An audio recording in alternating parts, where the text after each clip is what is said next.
Let's go.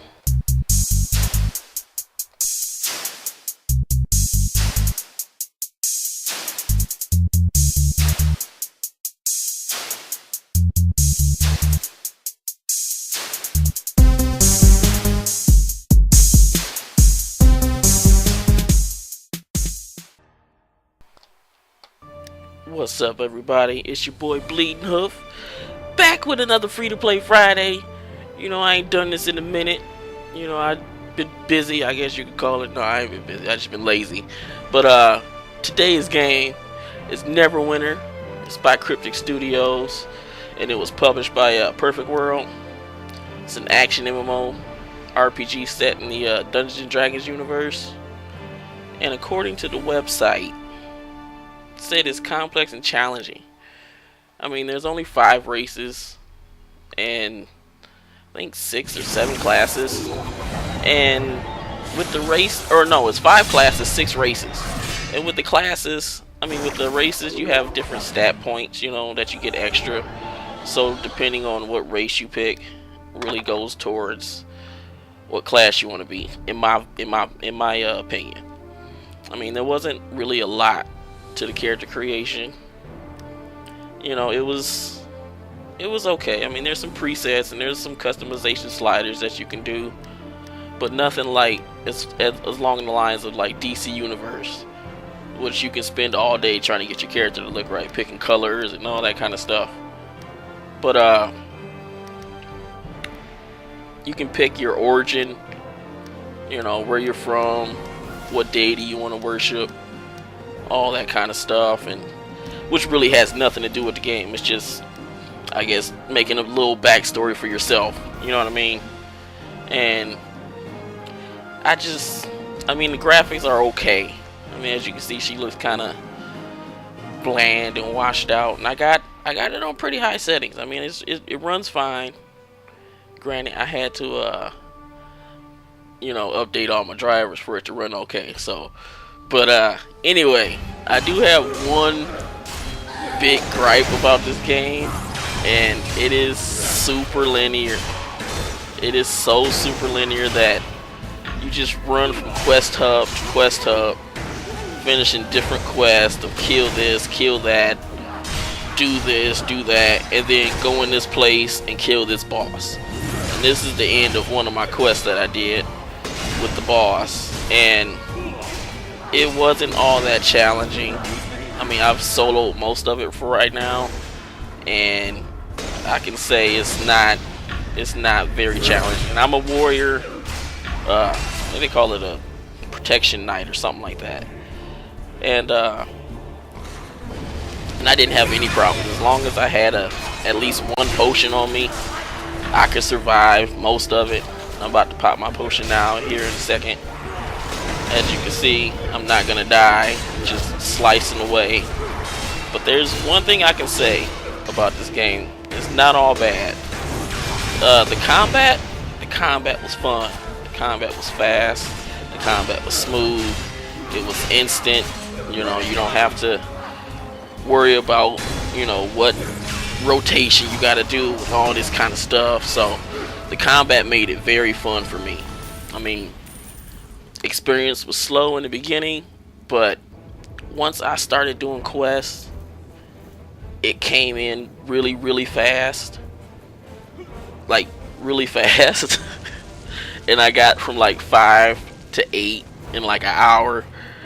As long as you play it, you're gonna level. I can see myself hitting the cap, which is 60 in maybe a couple days, probably, if I just played hard. But frankly, I'm level 8 right now, and I'm kind of bored with it. It's an okay game. Like I said, I've soloed everything. I've done this, but this is the only thing that I didn't solo, and I wanted to capture this for you guys. Was a mage invited me to a group, and we ran this dungeon that I guess we both had to do. And no, it's not a mage. That's a cleric. And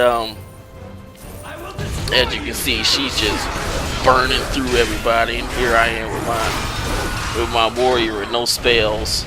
She's just blasting everything out the water, giving me heals and all that kind of stuff.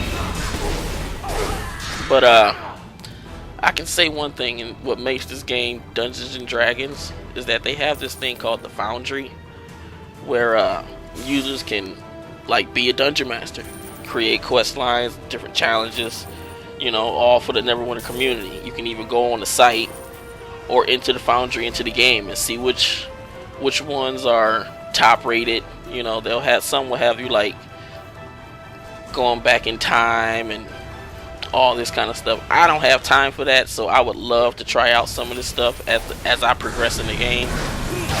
You know, that's one thing I like. That is the coolest thing in the world, when you can create your own content.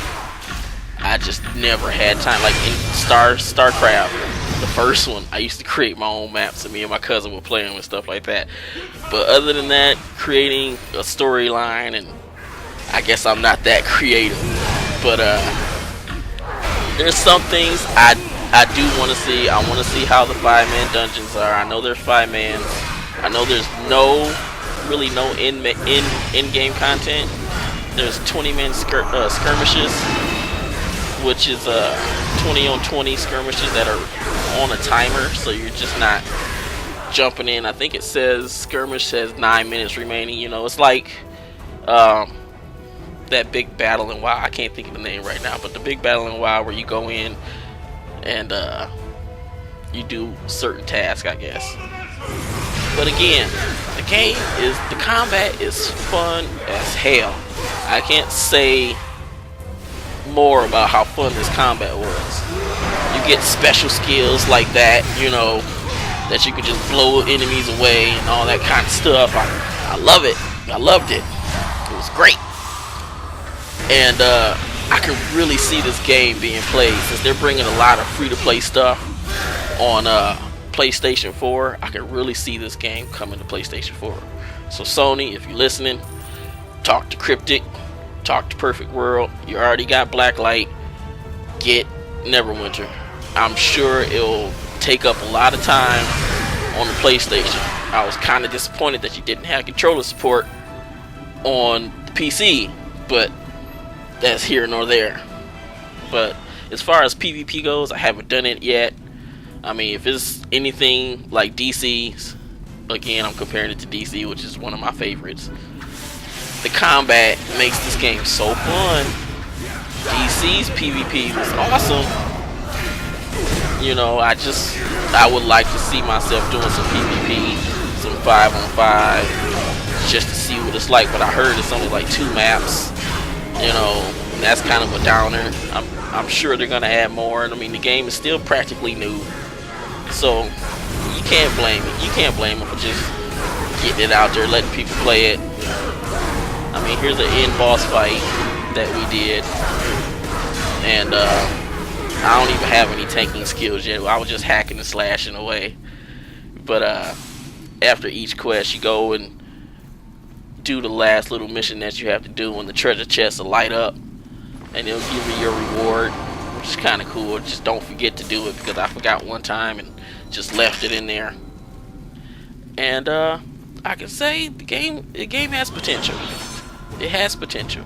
Right now, I give it a 5 out of 10. I wouldn't go any higher than that until I see more.